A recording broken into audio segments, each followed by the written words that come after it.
Bueno, hoy vamos a hablar de la presentación del caso, o como también lo podemos encontrar en los manuales, el discurso de apertura o alegato de apertura.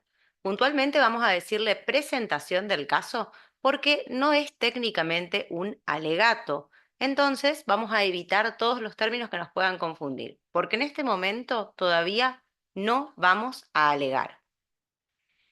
Esta presentación del caso, entonces, vamos a pensarla como el tráiler de una película.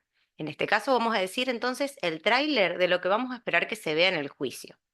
¿Y qué hace todo tráiler? Nos muestra las ideas esenciales, aquello que quien queremos que vea la película consideramos que tiene que saber. ¿Qué tiene que surgir de aquí? Tiene que surgir de qué se va a tratar, quiénes son los protagonistas, cuáles son los hechos más importantes. Esto es justamente lo que tenemos que encontrar en una buena presentación del caso. Obviamente vamos a ir desmenuzando las particularidades de este ejercicio de litigación. Entonces vamos a hablar en primer lugar de a qué nos referimos cuando hablamos del lema. Así como decíamos el tráiler de la película, bueno, el lema vendría a ser el título de la misma. ¿Cómo vamos a saber que estamos frente a un buen lema? Si nosotros tenemos una película que habla de una invasión de simios y el título de la misma es La invasión de los simios, pues vamos a estar entonces diciendo es un lema que nos lleva a pensar en el contenido de esa película, ¿no?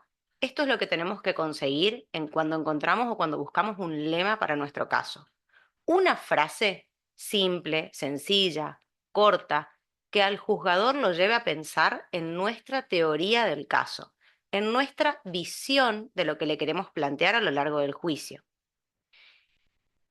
De hecho, vamos a empezar a pensar desde el primer momento en esto que le llamamos esta primera visión de esa teoría.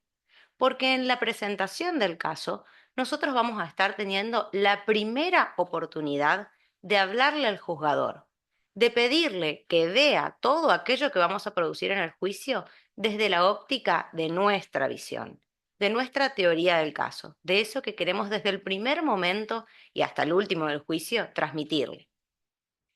Dentro de las cuestiones que queremos transmitirle desde el primer momento, va a estar, por ejemplo, esta presentación de nuestros protagonistas.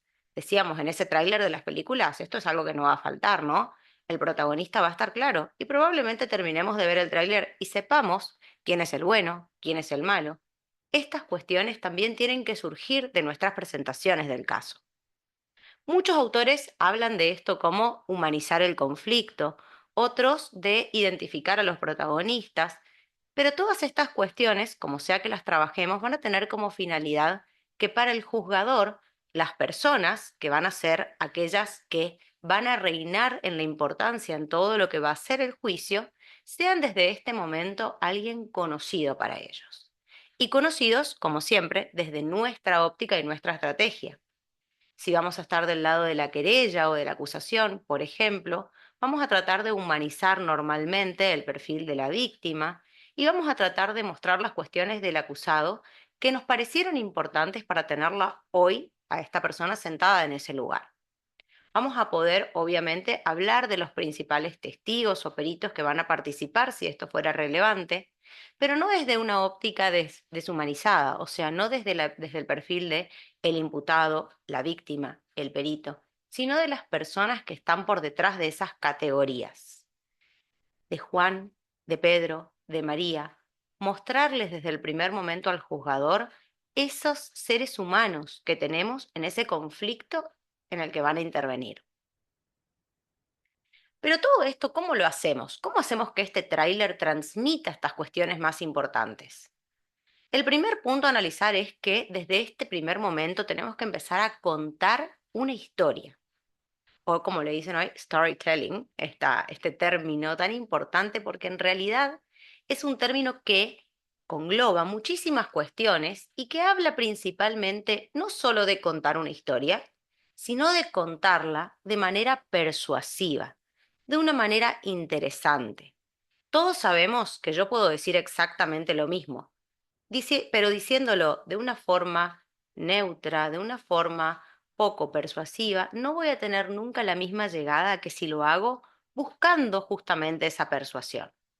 Y en todo discurso, como es el de apertura, como también lo va a ser el alegato de clausura, buscar que este relato sea interesante, organizado, armónico, nos va a dar el plus de saber que el jugador nos está escuchando. Entonces, el punto principal de esta apertura siempre va a ser generar un relato que el jugador quiera escuchar y lo entienda. Y ahí vamos a ver cómo hacemos esto, cómo hacemos que nuestro relato sea verdaderamente un storytelling. En primer lugar, podemos hablar, o deberíamos hablar, ¿no?, del orden, porque técnicamente no hay un orden obligatorio en un discurso de apertura. No es que tengo que relatar el hecho, luego hacer la promesa probatoria, en principio o al final usar el lema, sino que en realidad ese orden y esa manera de estructurarlo va a depender de mi perfil de litigante.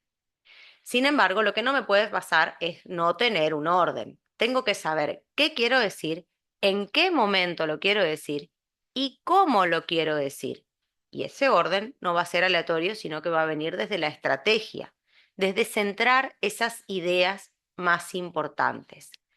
Esto nos va a ayudar también a evitar las repeticiones, porque repetir siempre es malo, pero cuando el tiempo es tirano, como lo es en el juicio, aún más. En especial en la apertura, que siempre tiene que durar, se recomienda por lo menos, unos breves minutos, porque el tiempo del juzgador es importante y es limitada la capacidad de atención. Entonces, no hay que perder el tiempo repitiendo el contenido.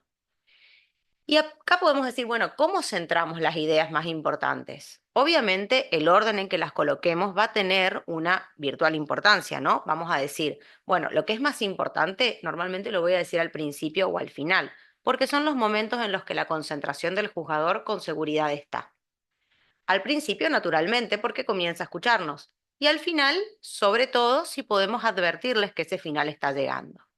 Por eso se suele recomendar que el lema, que es la única cuestión que sí vamos a repetir normalmente, esté tanto al principio como al final.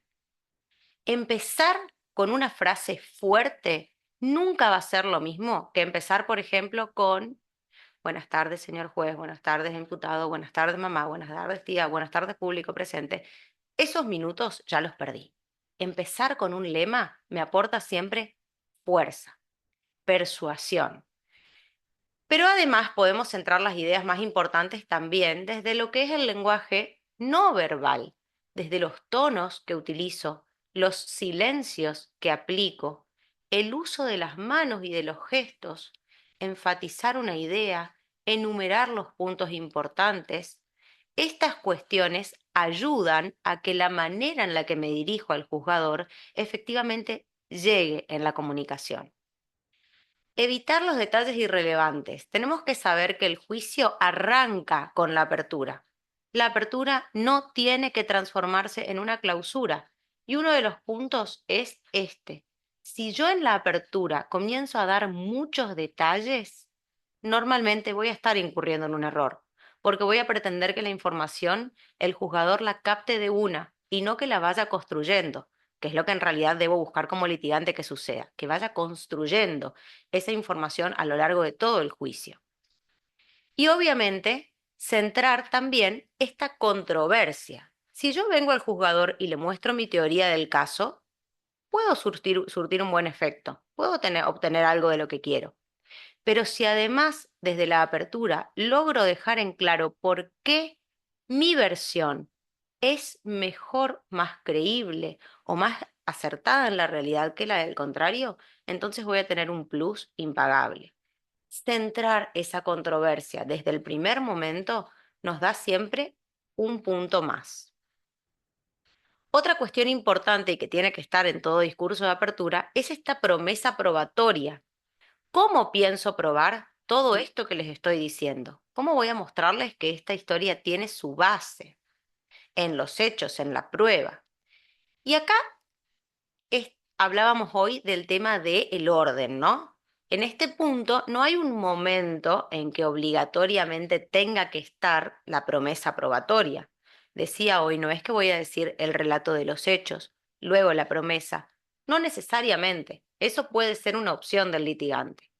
Otra opción del litigante puede ser que al momento en que voy relatando, voy mechando esa promesa probatoria. Por ejemplo, ustedes van a escuchar que ese día ese semáforo estaba en rojo y no lo van a escuchar solamente de los testigos, Juan y María, que estaban viendo en este lugar, y que se los van a contar, sino que además van a ver las cámaras de seguridad, donde se ve perfectamente el color en el que estaba el semáforo. Ahí, por ejemplo, estoy relatando un hecho fáctico, el color en el que estaba el semáforo, pero además estoy mechando, estoy uniendo, es cómo les pienso probar esta proposición fáctica que compone mi teoría del caso. Ojo con esto de la profundidad, porque técnicamente en la apertura no es oportuno explicar acabadamente aquello que María y Juan van a venir a decirnos, cómo lo van a decir, con qué palabras, cuáles términos, o incluso hasta la profundidad de sus declaraciones o su credibilidad. Nuevamente, esto es algo que lo tengo que construir y guardar para esa valoración final. Recordemos que esta promesa probatoria nos dice que van a escuchar algo de parte de alguien, pero no entramos en la profundidad de analizar esa prueba que todavía obviamente no se produjo, se va a producir a partir de ahora. Y lo mismo con relación a no exagerar la prueba. Todo aquello que yo prometo probar es una deuda que contraigo con el juzgador y que si eventualmente no surge en el juicio o queda debilitada por el motivo que fuere, me va a jugar en contra. Entonces, lo correspondiente de hacer en la apertura o en el discurso inicial va a hacer que esta promesa quede en un nivel no solamente de detalles oportunos, sino también de esta expectativa de prueba, ¿no? De decir, bueno, la prueba con la que contamos es esta, no voy a exagerarla, no voy a prometer probar más allá de lo que tengo, quizás, por ejemplo, con la ilusión de que en el juicio nos vaya muy bien con la declaración, por ejemplo, de un testigo o de un perito. Tengo que saber que toda prueba va a ser examinada por la contraparte y desde la apertura estoy marcando la credibilidad no solo de mi teoría del caso, sino incluso mía como litigante. Muchas veces pasa que en las aperturas se olvidan los litigantes o nos olvidamos, porque a todos nos puede pasar, de explicar también la teoría jurídica. ¿A qué nos referimos con esto? Nosotros vamos a hacer un relato, vamos a hacer una promesa probatoria, pero no deja de ser importante por qué todo esto que dijimos o que estoy diciendo nos sirve para sostener mi acusación o mi defensa. Entonces, si por ejemplo voy por una legítima defensa, desde el primer momento, desde la apertura, tengo que dejarle en claro al juzgador que es esta mi estrategia defensiva desde la óptica legal. Y eso me va a permitir hacer luego la correlación cuando yo en la clausura cierre la idea de por qué hay una legítima defensa en este caso, como desde la apertura se vino manifestando. Lo mismo desde lo que es la acusación con la calificación legal sostenida. Esto no significa, bajo ningún punto, que en la apertura, tampoco en la clausura, pero eso ya lo vamos a profundizar en otro video, vayamos a dar una clase de derecho. No, nosotros acá lo que vamos a hacer es explicarle básicamente al juzgador por qué todo esto que yo estoy sosteniendo, la ley habilita a que sea motivo para acusar o para defender, para eximir a la persona de responsabilidad. Bajando siempre todo esto a términos sencillos. Si vamos a tener que usar abstracciones jurídicas porque el tipo lo requiere y tenemos que manifestarlas para dar esta seriedad y mostrarles estas figuras al juzgador, en especial cuando estamos frente a un juicio por jurados, que es a lo que nos preparamos siempre los litigantes, o deberíamos hacerlo por lo menos, tengo que bajar esos conceptos abstractos a los términos sencillos, a los términos en los cuales cualquier persona lega pueda entender también. Recordemos, porque esto es muy importante, no nos sirve de nada explicarles el derecho. Hay que explicarles la parte pertinente del derecho que está en discusión en el caso y según cómo nuestra teoría del caso la resuelve. Terminando entonces, vamos a hablar de las cuestiones que es más necesario evitar en un discurso de apertura. Dijimos desde el primer momento argumentar. No argumentemos. Nos vamos de tiempo, generamos promesas probatorias normalmente más elevadas. Al momento de argumentar en las aperturas, por lo general, al argumentar incurrimos en todos los errores de los que vinimos hablando. No es un momento que debamos volver meramente emotivo. No es un momento para hacer apreciaciones personales o que puedan generar esto de entender que la visión del litigante es una versión personal. No, no vengo a contarle al juzgador lo que opino, lo que siento o a buscar su empatía. Vengo a plantearle un caso técnico jurídico. Habíamos dicho al principio de la conversación, de este video, que era importante humanizarnos, ¿cierto? Mostrar el conflicto, mostrar las personas detrás del conflicto, pero esto no debe volver a esta apertura en un discurso meramente emotivo. No nos vayamos de tema, estamos en un juicio. Y obviamente, controlar el tiempo. Lo bueno, si es breve, 2 veces bueno. Y la preparación de este ejercicio es lo que nos va a permitir mantenernos en el tiempo esperado o adecuado. Normalmente no es bueno marcar tiempos necesariamente como límites, pero podríamos estar hablando de unos 10 minutos como un tiempo que especulativamente es el oportuno para una apertura. Recordemos que si nos excedemos de ese tiempo, normalmente ya no nos estén prestando la atención debida. Y por último, y justamente último porque es lo más importante, en un discurso de apertura no podemos perder la oportunidad de generar una primera buena impresión, una impresión fuerte, una impresión creíble. Tenemos que plantear desde este primer momento que nuestra teoría del caso que estamos exponiendo y que vamos a exponer en el juicio es la más creíble de las dos, o de las tres si tenemos otra, ¿no?